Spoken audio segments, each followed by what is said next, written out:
Welcome back, my friend. I'm Carlos Black from the Collector's Corner. Thanks for watching and stay tuned for more crazy action.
Auto World and its relationship with AFX Aurora in the 70s. You're interested in the history of small cars and slot car racing sets from the 70s? That's a fascinating period for automotive modeling. Auto World's role in the 70s. Auto World was, and still is, a significant name in the world of scale models and slot cars. Founded by Oscar Kowaleski, the company first became known as a mail-order retailer of model kits and hobby parts.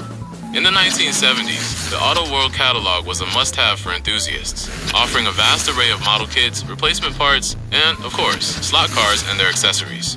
During that decade, Auto World played a crucial role in making the slot car hobby accessible to a wider audience. They distributed many products and even began producing their own versions of cars and sets, often improving upon or offering alternatives to existing products. The relationship with AFX Aurora. This is where the story gets particularly interesting.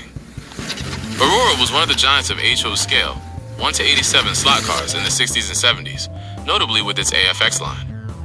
AFX cars were very popular for their performance and realistic design. The relationship between Auto World and AFX Aurora wasn't one of a major merger or acquisition in the 70s, but rather a relationship of distributor and competitor with some compatibility, distribution and complementarity. Auto World sold a large number of AFX Aurora products through its catalog. For many collectors and hobbyists, the Auto World catalog was the primary source for buying AFX cars and parts. Competition and innovation. Auto World also developed its own slot car chassis and models, often seeking to compete with Aurora AFX's popular Magna Traction and G Plus chassis. They introduced their own versions of chassis, like the Thunderjet or Extraction, which is often considered compatible with or similar to Aurora chassis. This competition stimulated innovation in the HO slot car field. Compatibility. A key aspect of their relationship, and of the HO slot car industry in general, was the compatibility of tracks and certain components. Auto World tracks were often compatible with AFX tracks, allowing enthusiasts to mix brands and expand their layouts. Similarly, some spare parts and car bodies could be interchangeable between different brands, including Auto World and AFX, offering great flexibility to modelers. In summary, in the 70s, Auto World wasn't Aurora, but they were deeply connected by the slot car ecosystem. Auto World was a major distributor and an innovator who contributed to the hobby's evolution, offering alternatives and complements to Aurora AFX products.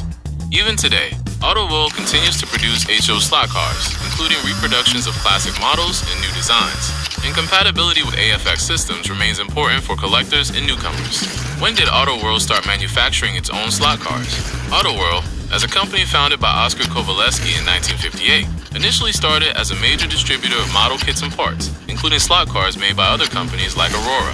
However, it's important to note that Auto World began producing its own slot car chassis and cars later, specifically from the 1990s onward, under the ownership of Playing Mantis, founded by Thomas E. Lowe in 1994, which resurrected classic brands like Johnny Lightning and later, Auto World.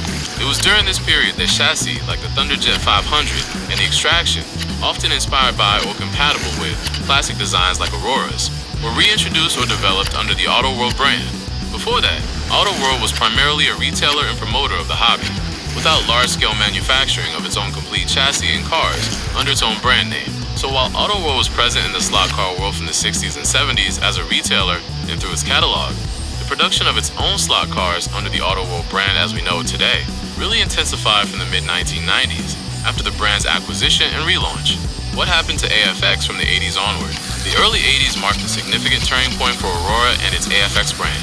Aurora's decline and acquisition by Tomy. After a period of booming success in the 60s and 70s with their popular AFX cars, notably the Magna Traction and G Plus chassis, Aurora Plastics Corporation faced financial difficulties. In 1977, the company was sold to a British toy conglomerate.